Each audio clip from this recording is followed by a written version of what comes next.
Halo semuanya, selamat datang kembali di kanal ini. Seperti biasa, kita akan menyingkap kisah-kisah tersembunyi, misteri, dan jejak sejarah yang jarang dibicarakan orang. Tapi kali ini, topiknya berbeda. Kita tidak sedang membahas pahlawan, peram, atau kerajaan, melainkan sebuah tradisi kuno Nusantara yang begitu misterius, hingga banyak orang percaya bahwa tradisi ini tidak boleh dibicarakan sembarangan. Pertanyaannya, kenapa sebuah tradisi bisa sampai dianggap tabu untuk sekadar diucapkan? Bukankah tradisi biasanya diwariskan agar generasi berikutnya tahu, mengenal, dan melestarikannya?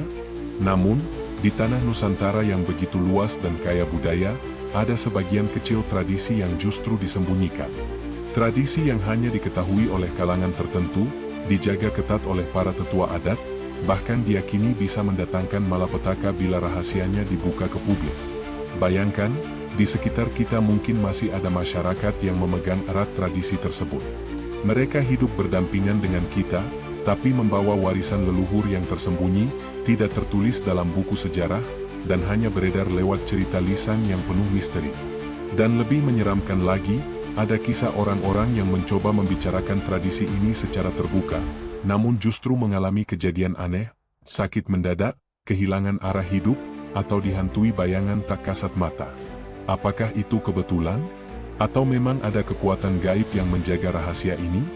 Di video ini, kita akan mengupas lebih dalam, tradisi-tradisi kuno apa saja yang dianggap terlarang untuk dibicarakan, alasan mengapa masyarakat menjaganya dengan ketat, hingga kisah-kisah nyata dari mereka yang berani menyingkapnya.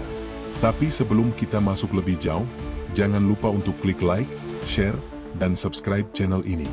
Karena dukungan kalian adalah semangat bagi kami untuk terus menghadirkan cerita-cerita sejarah, budaya, dan misteri Nusantara yang mungkin tidak akan kalian temukan di tempat lain. Jadi, bersiaplah, karena apa yang akan kalian dengar sebentar lagi mungkin membuat bulu kuduk merinding. Inilah dia, tradisi kuno Nusantara yang dilarang dibicarakan hingga sekarang.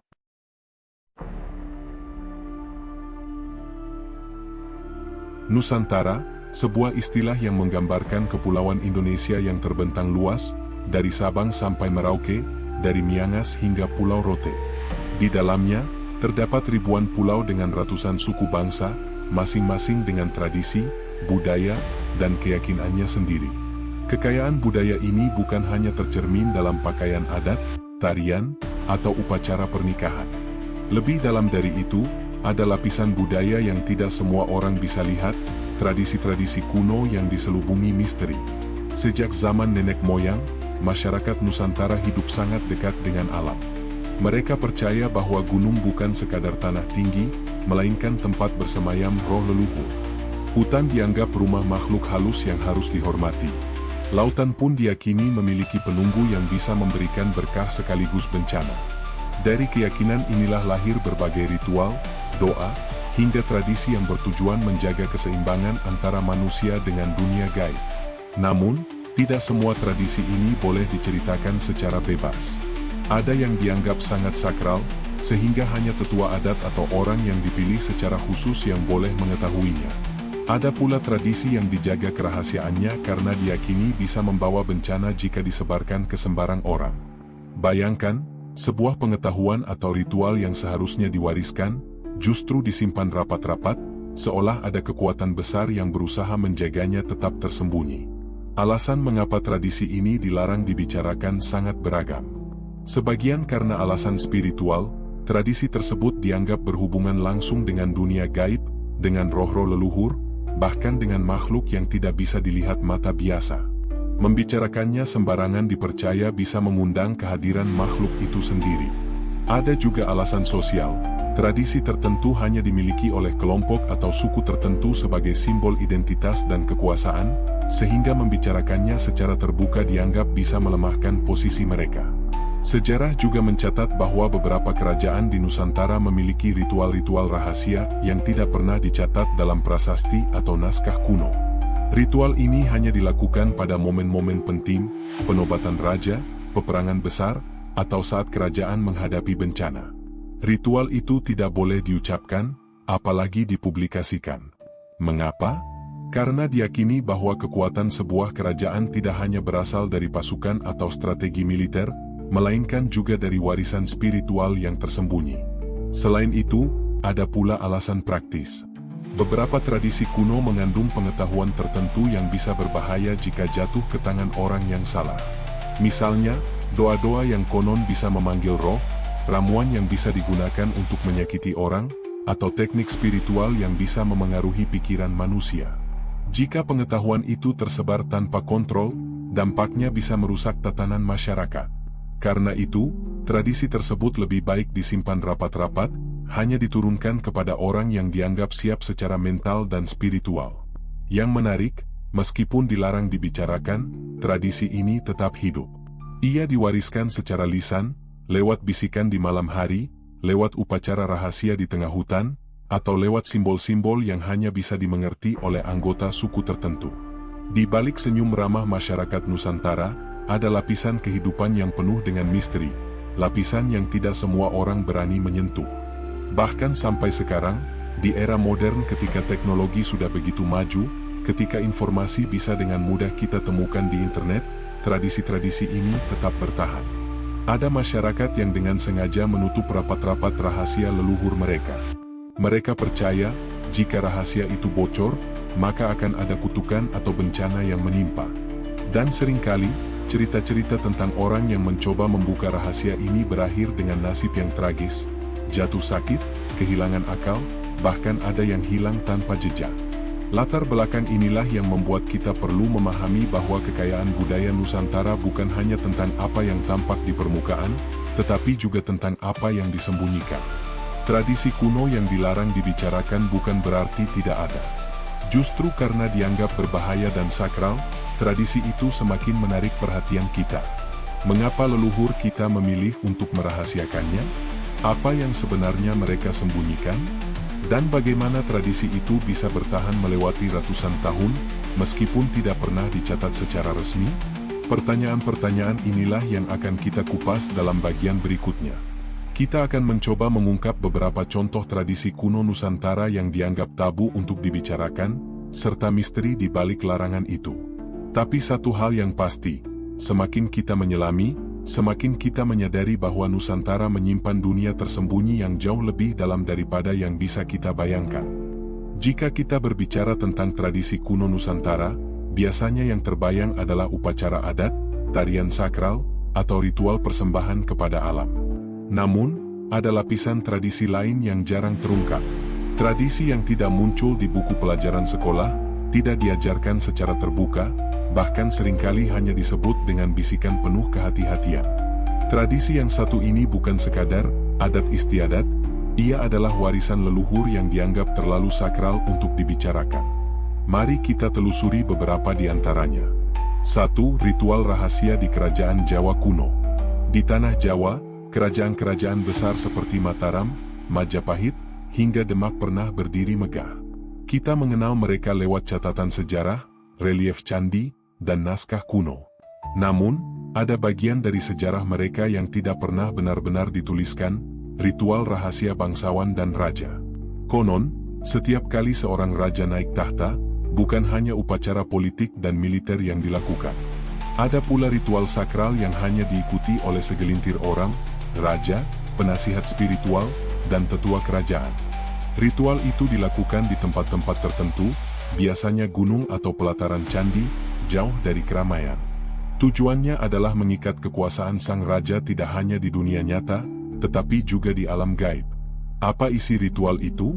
Tidak ada yang bisa memastikan. Sebab, menurut cerita yang beredar, siapapun yang mencoba membocorkan detailnya akan terkena kutukan. Ada kisah tentang seorang abdi dalem yang tanpa sengaja menceritakan bagian dari ritual tersebut. Tidak lama setelah itu, ia jatuh sakit parah dan meninggal dengan cara misterius. Kisah semacam ini membuat masyarakat enggan membicarakannya secara terbuka. 2. Ilmu warisan leluhur di Kalimantan. Pulau Kalimantan dikenal dengan hutan lebatnya yang menyimpan banyak misteri. Bagi suku-suku Dayak, hutan bukan hanya sumber kehidupan, tetapi juga rumah bagi roh penjaga. Di balik kepercayaan itu, ada sebuah tradisi kuno yang hingga kini masih dianggap tabu untuk diceritakan, ilmu warisan leluhur yang berhubungan langsung dengan dunia roh. Tradisi ini biasanya diwariskan hanya kepada generasi tertentu. Tidak semua anak bisa menerimanya, hanya mereka yang dipilih berdasarkan tanda-tanda khusus sejak lahir. Ilmu ini konon memungkinkan seseorang untuk berkomunikasi dengan roh penjaga hutan, meminta perlindungan, bahkan memanggil kekuatan alam untuk membantu manusia. Namun, membicarakan ilmu ini sembarangan dipercaya bisa mengundang mara bahaya. Ada kisah tentang seorang peneliti asing yang mencoba mendokumentasikan ritual tersebut. Baru beberapa hari setelah kembali dari pedalaman, ia dilaporkan jatuh sakit aneh dan meninggal dunia. Kejadian itu membuat masyarakat semakin yakin bahwa rahasia ini memang tidak boleh diungkap. 3. Upacara gaib di Minangkabau dan Sulawesi. Minangkabau, yang kita kenal dengan adat matrilinealnya, ternyata juga menyimpan sebuah upacara rahasia. Konon, ada ritual kuno yang hanya dilakukan oleh kelompok tertentu, biasanya di malam-malam tertentu ketika bulan purnama. Ritual ini melibatkan doa-doa kuno yang tidak boleh ditulis, hanya dihafalkan dan dilantunkan dalam keadaan khusus. Di Sulawesi, khususnya pada beberapa komunitas adat, ada pula tradisi gaib yang sama sekali tidak boleh dibicarakan dengan orang luar. Bahkan, anggota suku itu sendiri tidak semuanya mengetahuinya. Hanya tetua adat atau orang yang sudah dibuka mata batinnya yang bisa ikut serta. Orang luar yang mencoba mengorek informasi biasanya hanya mendapat jawaban singkat, itu bukan untuk dibicarakan, apalagi dipertontonkan. 4. Tradisi penyembunyian naskah di Bali dan Lombok. Bali identik dengan upacara keagamaan yang indah dan penuh simbol. Namun, di balik itu, ada tradisi penyimpanan naskah kuno yang disebut lontar. Tidak semua lontar bisa dibaca bebas. Ada lontar-lontar tertentu yang dianggap mengandung rahasia besar, tentang ilmu gaib, ramalan, hingga cara memanggil kekuatan tertentu. Lontar semacam ini biasanya disimpan oleh keluarga Brahmana atau tetua desa.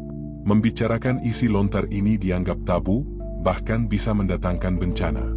Banyak orang percaya bahwa lontar-lontar tersebut dijaga bukan hanya oleh manusia, tetapi juga oleh entitas gaib yang siap menghukum siapa saja yang mencoba membocorkannya. Mengapa tradisi ini bertahan? Pertanyaannya, mengapa semua tradisi ini bisa bertahan hingga sekarang, padahal tidak pernah dibukukan secara resmi? Jawabannya sederhana, rasa takut dan rasa hormat. Masyarakat yang mewarisi tradisi ini benar-benar percaya bahwa ada konsekuensi nyata jika mereka melanggarnya. Mereka tidak hanya takut pada teguran manusia, tetapi juga pada kutukan alam dan leluhur. Lebih dari itu, tradisi ini juga menjadi simbol identitas. Dengan menyimpannya rapat-rapat, sebuah suku atau kelompok adat menjaga keistimewaan mereka dari dunia luar. Dalam konteks kekuasaan, tradisi ini bahkan bisa dianggap sebagai senjata rahasia yang tidak boleh diketahui musuh. Tradisi-tradisi kuno ini hanyalah sebagian kecil dari warisan Nusantara yang tersembunyi. Kita mungkin tidak pernah benar-benar tahu detailnya, dan mungkin memang sebaiknya begitu. Sebab, terkadang, ada pengetahuan yang terlalu berat untuk dibawa manusia biasa. Dan mungkin, dengan membiarkannya tetap menjadi misteri, kita sedang menjaga keseimbangan antara dunia manusia dengan dunia gaib. Mengapa sebuah tradisi kuno sampai dianggap terlarang untuk dibicarakan? Pertanyaan ini mungkin terkesan sederhana, tetapi jawabannya penuh lapisan misteri. Tidak ada satu jawaban pasti. Setiap daerah, setiap suku, bahkan setiap keluarga adat, memiliki alasannya masing-masing. Namun jika kita menelusuri lebih dalam, ada pola besar yang bisa kita lihat. Pola yang menghubungkan dunia spiritual, sosial, hingga politik kekuasaan. 1. Misteri dunia gaib, ketakutan akan gangguan. Banyak tradisi kuno Nusantara dipercaya berhubungan langsung dengan dunia gaib. Doa-doa kuno, mantra, hingga tata cara ritual dianggap sebagai jembatan yang menghubungkan manusia dengan makhluk halus. Jika jembatan ini dibuka sembarangan, maka siapapun bisa melintas, termasuk roh atau entitas yang berbahaya. Inilah sebabnya membicarakan tradisi tertentu secara bebas dianggap berbahaya. Bayangkan jika ada orang yang tanpa sengaja menyebut mantra atau menirukan doa sakral. Bagi masyarakat adat, itu sama saja seperti mengetuk pintu rumah roh. Kita tidak tahu siapa yang akan datang, apakah ia ramah atau justru membawa celaka. Kisah nyata seringkali menjadi penguat kepercayaan ini. Ada cerita tentang seorang pemuda yang dengan enteng menertawakan doa kuno di kampungnya. Tak lama setelah itu, ia mengalami gangguan, mendengar suara-suara aneh, tubuhnya lemas, dan akhirnya harus menjalani ritual penyembuhan khusus. Apakah itu sugesti, kebetulan, atau benar-benar ulah dunia gaib? Jawabannya kembali pada kepercayaan masing-masing. 2. Misteri kekuasaan, tradisi sebagai simbol legitimasi. Tradisi bukan hanya soal kepercayaan spiritual, tetapi juga soal kekuasaan. Dalam sejarah kerajaan-kerajaan Nusantara, banyak upacara sakral yang dijadikan simbol legitimasi seorang raja. Artinya, seorang raja dianggap sah hanya jika ia menjalani ritual tertentu yang tidak boleh diketahui orang luar. Ritual ini ibarat rahasia dapur yang menjaga keagungan kerajaan. Jika rahasia ini bocor, maka lawan politik bisa menggunakannya untuk melemahkan raja. Karena itu, detail ritual seringkali disembunyikan, hanya diwariskan kepada kalangan terbatas, keluarga kerajaan, pendeta istana, atau tetua adat. Larangan membicarakan tradisi ini juga bisa dipahami sebagai cara menjaga aura mistis kekuasaan. Sebab, semakin rahasia sebuah ritual, semakin besar wibawa yang dipancarkan. Bayangkan jika sebuah kerajaan punya ritual yang katanya bisa memanggil roh leluhur untuk memberi kekuatan perang. Apakah itu nyata atau hanya simbol? Tidak penting. Yang penting, rakyat percaya. 3. Misteri sosial, simbol identitas yang tertutup. Bagi beberapa komunitas adat, tradisi kuno adalah identitas yang paling berharga. Namun, berbeda dengan identitas terbuka seperti pakaian atau tarian, identitas ini justru disimpan rapat-rapat. Ia hanya diturunkan dari generasi ke generasi lewat jalur tertentu. Mengapa demikian? Karena tradisi itu dianggap bukan konsumsi umum. Jika sampai diketahui orang luar, maka akan kehilangan nilai eksklusifnya. Sama seperti rahasia keluarga, jika dibuka ke orang lain, maka tidak lagi terasa istimewa. Sebagai contoh, beberapa suku di Kalimantan dan Sulawesi memiliki ritual penyembuhan yang sangat kuno. Mereka percaya bahwa jika orang luar mempelajari ritual ini tanpa restu, maka roh pelindung suku akan murka. Itulah sebabnya, meskipun banyak peneliti tertarik, informasi yang mereka dapat hanya sebatas permukaan. 4. Misteri ilmu berbahaya, pengetahuan yang bisa disalahgunakan. Ada alasan lain yang lebih rasional. Tradisi tertentu memang mengandung pengetahuan yang bisa berbahaya jika jatuh ke tangan orang yang salah. Misalnya, ramuan obat-obatan tradisional. Beberapa ramuan bukan hanya bisa menyembuhkan, tetapi juga bisa melumpuhkan atau bahkan meracuni. Jika pengetahuan ini tersebar bebas, maka siapapun bisa menggunakannya untuk tujuan jahat. Hal yang sama berlaku untuk doa atau mantra kuno. Sebagian diyakini bisa memengaruhi pikiran, menundukkan lawan, bahkan melukai dari jarak jauh. Bayangkan jika pengetahuan semacam itu bisa dipelajari siapa saja tanpa pengawasan. Bukankah itu akan menimbulkan kekacauan? Karena itulah, masyarakat memilih untuk merahasiakan tradisi ini. Mereka menyadari bahwa tidak semua orang siap secara mental, moral, dan spiritual untuk memegang pengetahuan semacam itu. 5. Misteri alam, kutukan dan balasan.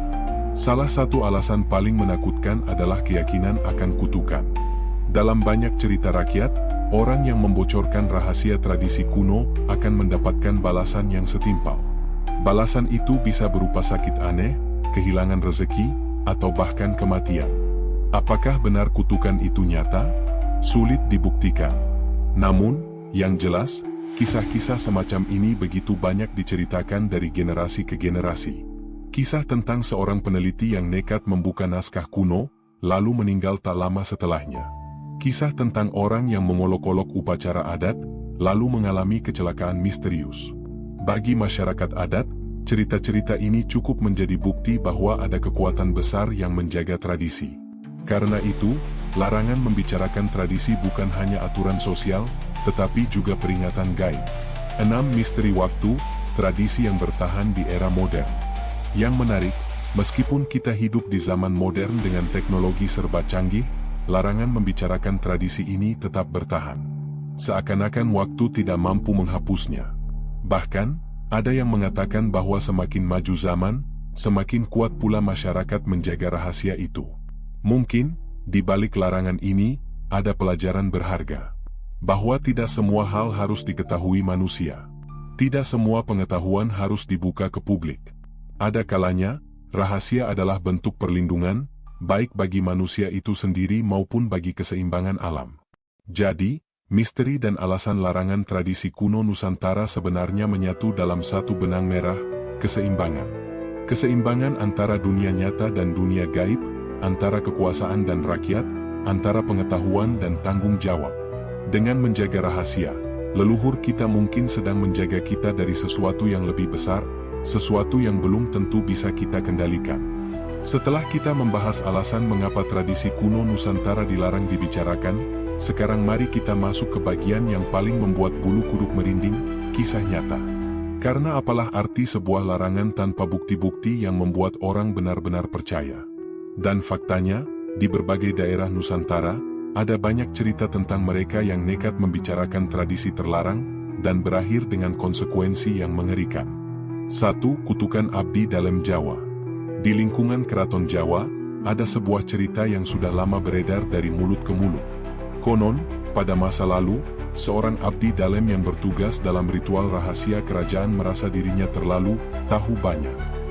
Suatu hari, ia membocorkan sebagian detail ritual itu kepada seorang kerabatnya. Awalnya, ia hanya bercerita sambil berseloroh, menganggap bahwa apa salahnya sekadar membicarakan doa-doa kuno. Namun, beberapa hari setelah itu, abdi dalam tersebut jatuh sakit.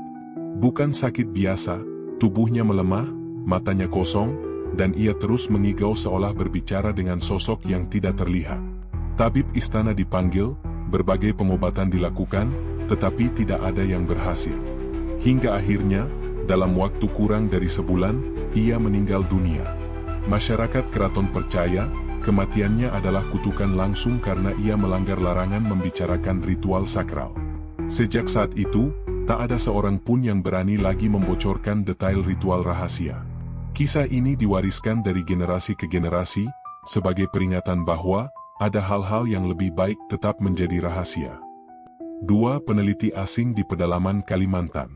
Kisah lain datang dari pedalaman Kalimantan, sebuah wilayah yang dikenal dengan tradisi spiritual suku Dayak.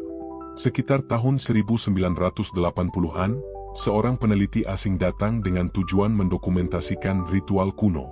Ia berhasil membujuk beberapa warga untuk menunjukkan potongan ritual tersebut, meskipun dengan penuh keberatan. Setelah kembali ke negaranya, peneliti itu menuliskan catatan dan berencana menerbitkan sebuah buku. Namun, sebelum buku itu terbit, ia dilaporkan meninggal secara mendadak. Penyebabnya kabur, ada yang bilang serangan jantung, ada pula yang mengatakan tubuhnya mendadak lumpuh dan tak bisa bergerak. Yang membuat merinding adalah, warga lokal di Kalimantan mengaku sudah memperingatkannya, tradisi ini bukan untuk dibicarakan. Jika dipaksa, maka roh penjaga akan menuntut balas. Dan ketika kabar kematian sang peneliti sampai ke telinga mereka, banyak yang menganggap itu adalah bukti nyata. Bukan kebetulan, melainkan hukuman gaib. 3. Anak muda di Minangkabau. Di Minangkabau, ada pula cerita tentang seorang pemuda yang nekat menanyakan secara terang-terangan mengenai ritual rahasia yang hanya dilakukan oleh tetua adat. Ia mengejek, menganggap itu hanya mitos. Bahkan, ia berani menirukan doa-doa yang seharusnya hanya diucapkan dalam upacara sakral. Beberapa hari setelah itu, hal-hal aneh mulai terjadi. Pemuda tersebut sering terbangun tengah malam karena mendengar suara bisikan di telinganya. Kadang ia melihat bayangan hitam berdiri di sudut kamar, padahal semua pintu terkunci. Ia menjadi pendiam, tubuhnya kurus, dan akhirnya harus dibawa ke seorang dukun untuk disembuhkan. Menurut dukun tersebut, roh leluhur marah karena sang pemuda telah mengolok-olok tradisi sakral. Penyembuhan memerlukan serangkaian ritual pembersihan yang tidak mudah.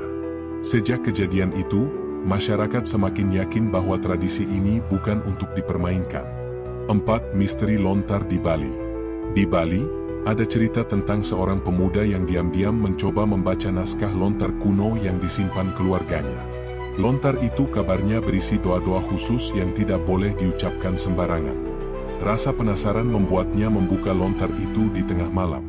Namun, keesokan harinya, ia ditemukan linglung. Mulutnya komat kamit tanpa henti, seolah membaca sesuatu yang tidak dimengerti.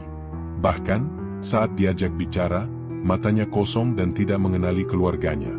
Para tetua desa segera melakukan ritual pembersihan, dan lontar itu dikembalikan ke tempat semula. Perlahan, kondisi pemuda itu membaik. Tetapi sejak saat itu, ia tidak pernah berani lagi menyentuh naskah lontar, apalagi membicarakan isinya. Cerita ini menjadi pelajaran bagi warga desa, jangan pernah mencoba membuka apa yang sudah ditutup oleh leluhur. 5. Kesaksian warga Sulawesi. Ada pula kesaksian dari Sulawesi, tentang sebuah upacara gaib yang hanya dilakukan di bulan tertentu. Salah seorang warga pernah mengatakan bahwa ia secara tidak sengaja mendengar sebagian doa dari kejauhan. Malam itu juga, ia mengaku bermimpi didatangi sosok tua berjubah hitam, yang memperingatkan agar ia tidak sekalipun menceritakan apa yang ia dengar. Awalnya ia mengabaikan. Namun, beberapa hari kemudian, keluarganya tiba-tiba jatuh sakit bertubi-tubi. Bukan hanya satu orang, tetapi hampir semua anggota keluarga. Saat ia akhirnya menceritakan mimpinya kepada tetua adat, mereka segera melakukan ritual pembersihan. Setelah itu, penyakit aneh keluarganya perlahan menghilang. Sejak peristiwa itu, ia tidak pernah lagi berani membicarakan detail doa yang sempat ia dengar. Bahkan ketika ditanya oleh orang luar, ia hanya menjawab singkat, "Kalau kalian tahu, mungkin kalian tidak akan sanggup menanggung akibatnya." Apa yang bisa kita ambil dari kisah-kisah ini? Apakah semua cerita tadi benar-benar nyata, atau hanya kisah yang dibesar-besarkan untuk menjaga larangan adat? Kita mungkin tidak akan pernah tahu dengan pasti. Tetapi yang jelas, cerita-cerita ini berhasil menanamkan rasa takut sekaligus rasa hormat di hati masyarakat.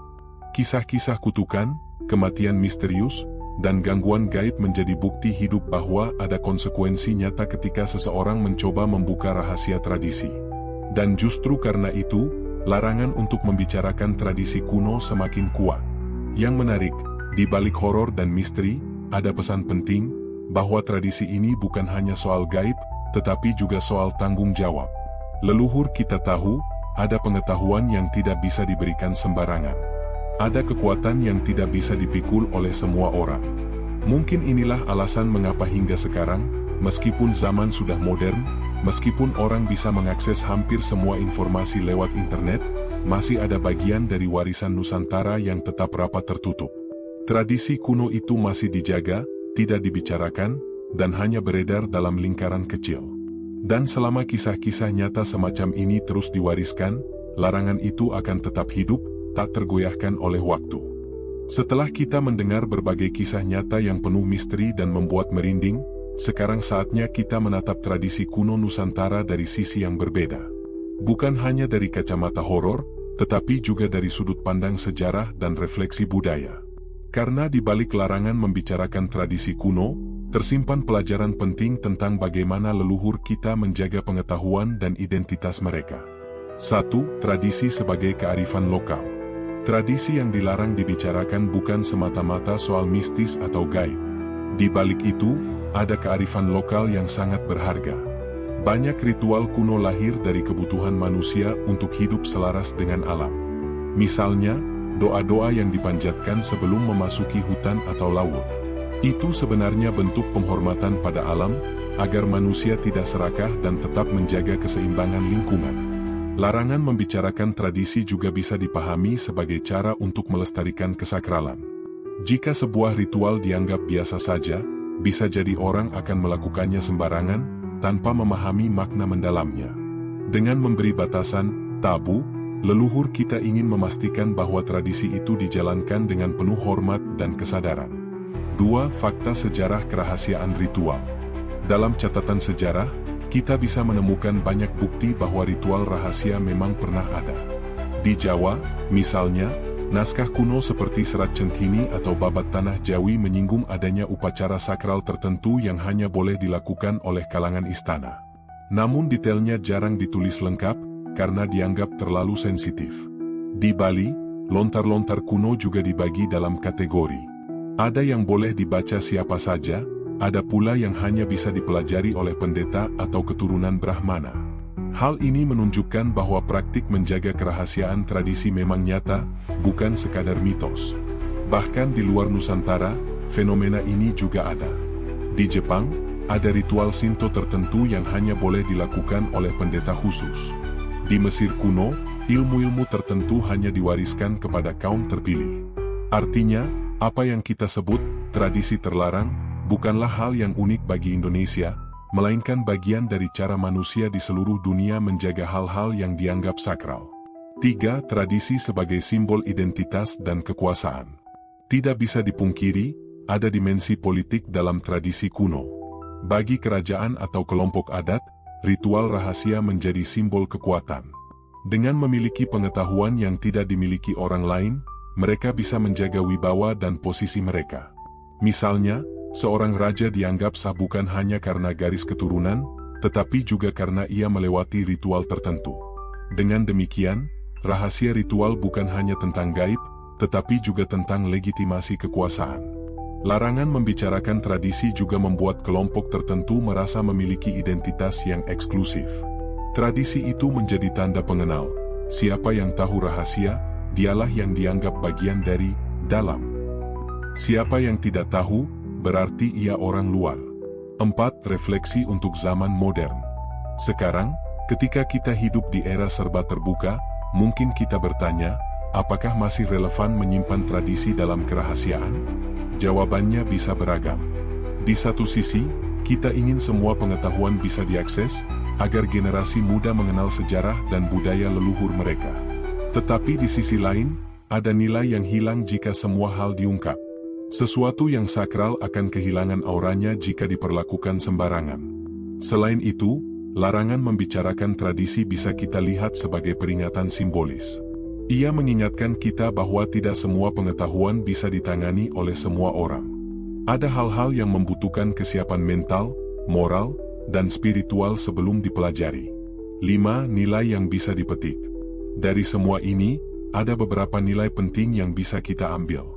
Hormati tradisi dan budaya, bahkan jika kita tidak percaya sepenuhnya, kita tetap bisa menghargainya sebagai bagian dari identitas bangsa. Jaga keseimbangan dengan alam, banyak tradisi kuno yang lahir dari hubungan manusia dengan alam. Pesan ini tetap relevan untuk kita jaga. Sadar akan batas pengetahuan, tidak semua hal harus kita ketahui sekarang juga. Kadang, menunggu dan belajar dengan sabar adalah bagian dari proses. Jadi, meskipun tradisi kuno Nusantara yang dilarang dibicarakan penuh misteri dan terkadang membuat merinding, sebenarnya ia menyimpan hikmah yang mendalam.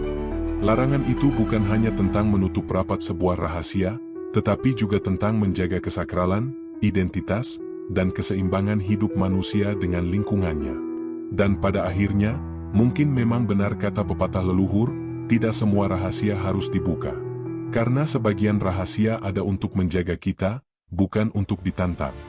Sahabat sejarah, dari awal perjalanan ini kita sudah menyusuri berbagai jejak tradisi kuno Nusantara, tradisi yang sebagian besar dilarang untuk dibicarakan.